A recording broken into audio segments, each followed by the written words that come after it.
तो मैं बोल रहा था कि दह्यमान, अब दह्यमान जो शब्द है उसमें द है आधा है और यह पूरा है और मान, तो दह्य में है आधा जो है वो यह नीचे आधा है और है पूरा है, तो है आधा बोलेगा, यह पूरा बोलेगा। यह नीचे उसमें लटका हुआ रहता है तो आधा दिखता है लेकिन है पूरा, ऐसा मेरा भाव है। मेरा क्या मतलब संस्कृत करनी है वहां।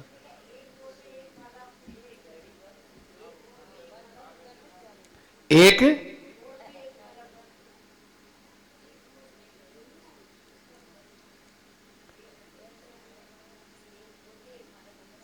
बताना तो मैं आगे पीछे देख के बता पाऊंगा। एक पोर या तो ये होता है कि अपन ये जो फेरते हैं ये ऐसे पोर, इसको पोर बोलते हैं। ये एक कुंडली होती है ना, इसमें एक में ये पोर है, तो इस तरफ न जाए वो, ऐसा। बहुत बढ़िया।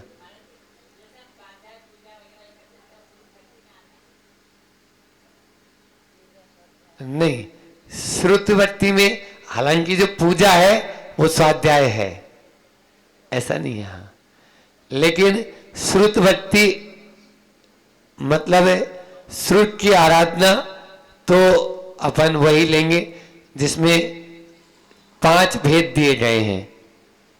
स्वाध्याय के कितने भेद दिए?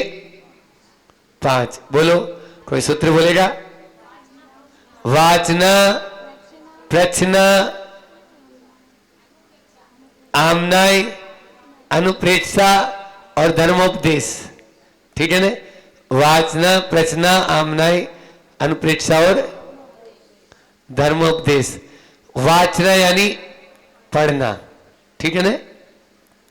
ठीक है, पूजा की पंक्तियां वही है, लेकिन शास्त्र को अपन शास्त्र के हिसाब से पढ़ेंगे, उसका कायोत्सर्ग पूर्वक स्थापन करें। बहुत अच्छी बात आपने पूछी है, बहुत ही बढ़िया बात सबके काम की है। कायोत्सर्ग पूर्वक, ध्यान रखना, हम लोग रात में भी स्वाध्याय करते हैं। अरे जी, रात में लाइट तो जलाते ही नहीं हो। स्वाध्याय वो तब कहलाएगा जब हम उसकी भक्ति पूर्वक या भक्ति नहीं भी करें तो कम से कम अब स्वाध्याय वेलायाम कायोत्सर्गम करोम्यम, तो चार टाइम स्वाध्याय बताया हमारा, समझ में आया? 4 टाइम, 3 टाइम स्वाध्याय बताया है, तो नहीं 4 टाइम, तो 4 टाइम इसके 4 के 8 कायोत्सर्ग बताए।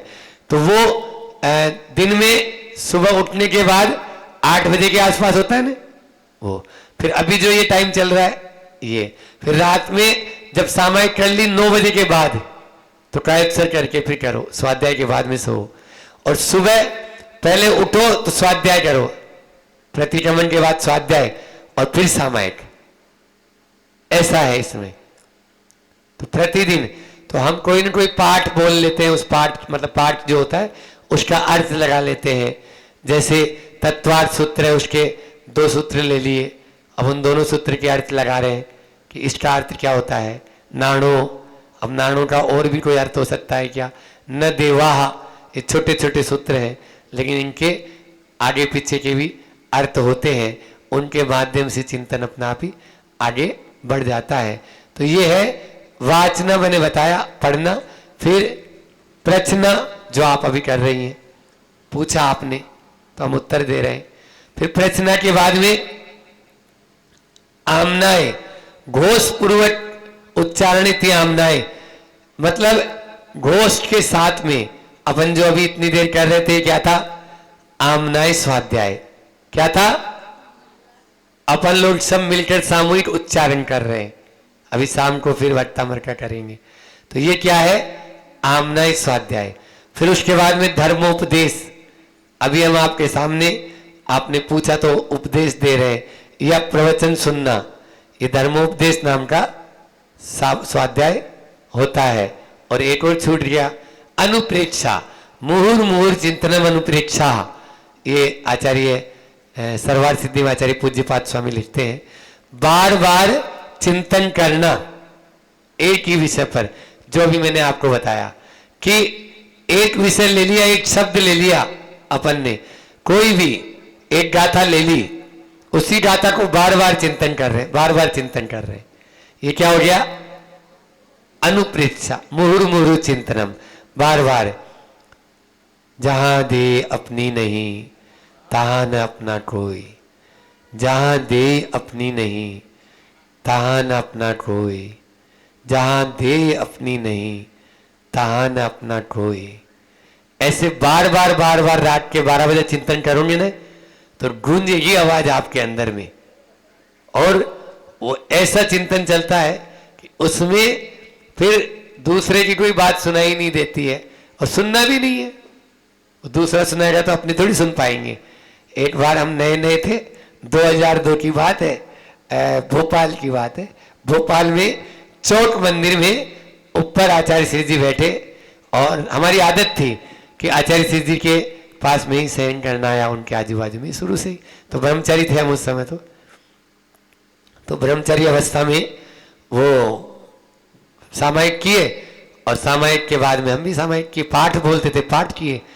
और गर्मी का समय था, ऊपर छत पे, टॉप पे छोटी सी छत थी, बस आचार्य श्री जी अकेले रह सके इतनी छत थी, और एक आध आदमी और बैठ जाए। तो बस हम बैठ गए। अब उठ के थोड़ा सा वो आसन लगा रहे थे आचार्य श्री जी, मतलब अच्छे अपने हाथ पांव को सही कर दे। तो वो मेरे से बोलते हैं, सुनो हमारा पुराना नाम लेते हुए, जी आचार्य श्री जी, जहां दे अपनी नहीं तहां न अपना कोई। ये पंक्ति कम से कम बिंदु 4-5 बार सुनाई, वो आज भी अभी भी इस समय भी गूंज रही है कि उन्होंने यही पंक्तियां बस इतना ही 5 बार बोले होंगे गुरु जी, 5 बार। एक ये वाला संस्मरण, और एक संस्मरण और सुनाता हूं। प्रमाण सागर जी महाराज जी का पत्र लेके आए हम, अमरकंटक की ओर बिहार चल रहा था उस समय, पूज्य आचार्य श्री जी का बहुत लंबा बिहार था वो, शायद चंद्रगिरी या उधर से आए थे। तो अमरकंटक में वो पहुंचे नहीं थे, अमरकंटक से 40 किलोमीटर दूर थे। हम रात में लगभग 12-1 बजे अमरकंटक पहुंचे, कटनी से गाड़ी ली थी और एक कोयला परिवार के साथ गए थे। तो वहां से अब उनकी गाड़ी से वहां पहुंचे तो बोले 40 किलोमीटर दूर। हम पूछते पूछते पहुंच गए, और जिस विद्यालय में रुके थे उसी विद्यालय में हम पहुंचे। तो गाड़ी वाले को मैंने बोला, भैया तुम गाड़ी धीरे धीरे लिया ना, हम गुरु जी के साथ सामायिक कर रहे हैं, 2-2:30-3 बज गए, गुरु जी उठ चुके हैं, और उनके पास बैठ के हम सामायिक कर लेते हैं, और फिर पत्र पढ़ा के अपन चले गए। बस आचार्य श्री जी के पास में बैठे, और प्रसाद सागर जी जो अभी थे, पुराण सागर जी, दोनों सो रहे वहीं थे, बैठे थे, सामायिक कर रहे थे। हम गए, अपना बैठ गए, सामायिक करने लग गए। गुरु जी उठे, अब आचार्य श्री जी के नीचे के तलवे देखे तो तलवे ही नहीं थे, मतलब इतने ज्यादा छिल चुके थे, पूरे खून, लहूलुहान। अब उन पे वो मिट्टी का तेल लगा के वो साफ किए, जो भी डामर वामर घुसी हुई थी, सवेरे सवेरे, और जमीन पे पांव रखे तो रख नहीं पाए, ऐसी हालत, बहुत गजब की हालत थी। और उस समय उन्होंने बोला कि कमंडल उठाओ, चलो। बस सहारा लेके, बाजू में ही लघु संघ का बिल्कुल कमरे के बाजू में, और मुनि महाराज दूसरे विद्यालय में रुके थे आगे, और यहाँ 4-5 महाराज ही थे, बस वो 2-3 उसमें थे, एक कमरा और था। वहाँ से उठे, सहारा लेके धीरे धीरे लघु संघ का आई, कमंडल हमको दिए, और हम लेके चलने लगे। आचार्य श्री जी हर 1 किलोमीटर पे बैठते थे, हर 1 किलोमीटर पे पाटा लगता था उनका। तो 1 किलोमीटर चले, फिर बैठे, कमंडल हमारे हाथ में देखा। अभी तक 300 किलोमीटर के बिहार में किसी को कमंडल नहीं दिए, न समय सागर जी को, न योग सागर जी को, किसी को। और हमको क्यों मिल गया, कैसे मिल गया, कोई पुण्य था क्या था पता नहीं। अब वो कमंडल जो मिला तो सारे मुनि महाराज केवल हमारी तरफ देख रहे हैं कि कमंडल इसके हाथ में कैसे आया। अब एक आध महाराज जी बोले, हम देना भी चाह रहे थे, वो बोले कमंडल हमको दे दो। आचार्य सिंह हमारी तरफ देखा, देखते हम समझ गए दाल में काला है, तो काला है तो अपने सीधी सीधी चलो, अपन तो काला ही थे, तो सीधे सीधे आ गए, अपन को साथ साथ में चलते रहे। और 1-2 किलोमीटर बाद में ही 4 किलोमीटर पे आहारचर्या थी, बस इतना ही चले थे। तो बस 1-2 किलोमीटर बाद जंगल गए, तो वहाँ कमलेश कक्का जबलपुर वाले, वो बोलते हैं हम भी ब्रह्मचारी, ये भी ब्रह्मचारी, हम आज इतने सालों से आपकी सेवा कर रहे हैं, आपने हमको आज तक कमंडल नहीं दिया और इनको कैसे दिया? तो उन्होंने आचार्य सिंह बोला था इनकी तरह रह के बताओ। ये गुरु जी ने शब्द थे उस समय कि इनकी तरह होकर बताओ तब मिलेगा कमंडल, ऐसे नहीं। और फिर वहां तो पहले हम रो ही लिए थे, विद्यालय में तो पहले हम खूब रोए उनके पांव देख के, और फिर जब पहुंचे तो फिर वापस वही शुरू हो गए। चुप नहीं हुए हम। जिस कमरे में हम बैठे हमने पत्र दिया और पत्र देके हमारी आंखों से अश्रुधार बहती हुई चली गई, हम वो देख ही नहीं पा रहे थे। तब उन्होंने जो लाइनें बोली वो लाइनें सुन लो, बस उसके लिए हम इतना काम किए हैं कि वो लाइनें थी, नरक पतन से वो ग्रीष्म काल में आग बरसती गिरि शिखरों पर रहते हैं। ग्रीष्म काल में आग बरसती गिरि शिखरों पर रहते हैं। वर्षा ऋतु में कठिन परिसय तरुतल रहकर सहते हैं। वर्षा ऋतु में कठिन परिसय तरुतल रहकर सहते हैं तथा शिशिर हेमंत काल में बाहर भू पर सोते हैं। तथा शिशिर हेमंत काल में बाहर भू पर सोते हैं। वंद साधु ये वंदन करता दुर्लभ दर्शन होते हैं। वंद साधु ये वंदन करता दुर्लभ दर्शन होते हैं। आचार्य श्री जी ने ये लाइनें 4-4 बार 3-3 बार सुनाई, तब वो लाइनें ऐसी, ये योगी भक्ति है, नरक पतन से भीत हुए हैं, जागृत मनी। आचार्य श्री जी की प्रिय भक्ति, प्रिय भक्ति है, रोज पढ़ा करो। इसमें पूरा दिया हुआ है, ज्यादा बड़ी नहीं है, लेकिन एक साधु का जीवन कैसा होना चाहिए, योगी कैसा होना चाहिए, पूरा हिंदी में ट्रांसलेशन आचार्य श्री जी ने किया है। योगी भक्ति का हिंदी जो है रूपांतरण इन्होंने किया। आचार्य श्री जी ने 10 भक्तियों का हिंदी में अनुवाद किया है, हिंदी में अनुवाद। आप लोग कभी शिखर जी गए हो, जाते ही है, तो पीछे नंदीश्वर द्वीप बना हुआ है 13पंथी कोटि में। उस नंदीश्वर द्वीप की पूरी दीवार पर आचार्य श्री जी की नंदीश्वर भक्ति हमने वहां बैठकर लिखवाई थी। 2006 का चातुर्मास हुआ था तब। आचार्य श्री जी की नंदीश्वर भक्ति है, लगभग पौन जितनी देर में ये संस्कृत वाली पूरी की अपन, उतनी देर में वो एक होती है बस नंदीश्वर भक्ति। 60 छंद है, 4-4 लाइन के, ज्ञानोदय छंद के, तो वो पढ़ना चाहिए। बहनें जो प्रतिभा स्त्री की बहनें हैं वो पढ़ती है उसको, बहुत ही उसके एक वो उसमें आता है कि आषाढ़ अष्टानी के अंत 8 दिन में सारे के सारे देवी देवता आकर बस जाते, वहीं आकर बस जाते। मतलब वो लगता है वही नजारा यहाँ नजर आ रहा है कि वो अपना घर बार छोड़ के यहीं पे बच जाते हैं। कौन अप डाउन करेगा, बोले फिर जाओ फिर आओ, ये वाला छोड़ो, छोड़ ही दो।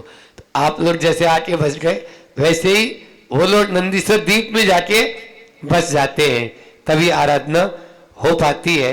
बाहर से अटैचमेंट कम होगा तभी भीतर से अटैचमेंट होगा, अन्यथा नहीं हो सकता। आचार्य पूज्यपाद स्वामी कहते हैं, यथा यथा समायाति संवितो तत्वमुत्तमम तथा तथा न रोचन्ते विषया सुलभा अपि। जैसे जैसे तत्व के प्रति हमारी रुचि बढ़ती चली जाती है, वैसे वैसे जो संसार के विषय भोग है, जो सांसारिक गृहस्थ के कार्य हैं, उनसे रुचि हटती चली जाती है। पर यही पैमाना है, ये थर्मामीटर दे दिया आपको हमने, हाँ, बुखार नापने का। बुखार नहीं नापो, अपना वैराग्य नापो। अपने वैराग्य को नापने के लिए आचार्य पूज्यपाद स्वामी ने हमको ये थर्मामीटर दे दिया। जिसकी जितनी जितनी रुचि संसार से हटती चली जाएगी, वो उतना ही उतना आत्मा के करीब आता चला जाएगा। निश्चित रूप से हम आत्मा के और करीब आए, तभी ये हमारा विधान, तभी ये हमारी पूजा आराधना, तभी ये सब आयोजन सच्चे सफल होते हैं और उनका प्रयोजन भी हमारे अंदर समझ में आता है किसी ने सार्थक पंक्तियां कही है। अभी कल सुनी थी आपके यहीं एक कवि महोदय आए थे कि आज का आदमी गलतियों पर गलतियां करते जा रहा है। आज का आदमी गलतियों पर गलती किए जा रहा है। धूल धूल चेहरे पर है और आईना साफ किए जा रहा है। धूल चेहरे पर है और आईना साफ किए जा रहा है। हम सामायिक में भी सुनते हैं, ऐसा नहीं समझ लेना सुनते नहीं है, लेकिन मतलब की बात रख लेते हैं कि हाँ पंक्तियां तो बहुत जोरदार बोल रहा है। कवि महोदय है आकाश, बहुत अच्छा वो बढ़िया बोलता है इसका। ठीक है, इतना ही रखते हैं। और किसी का कोई प्रश्न तो नहीं है? बाकी अपन कल फिर देखेंगे। आज अभी पहाड़ पे भी जाना है। बोली अहिंसा परमो धर्म की, आचार्य गुरु और विद्यासागर सब काम कर दिए हमने।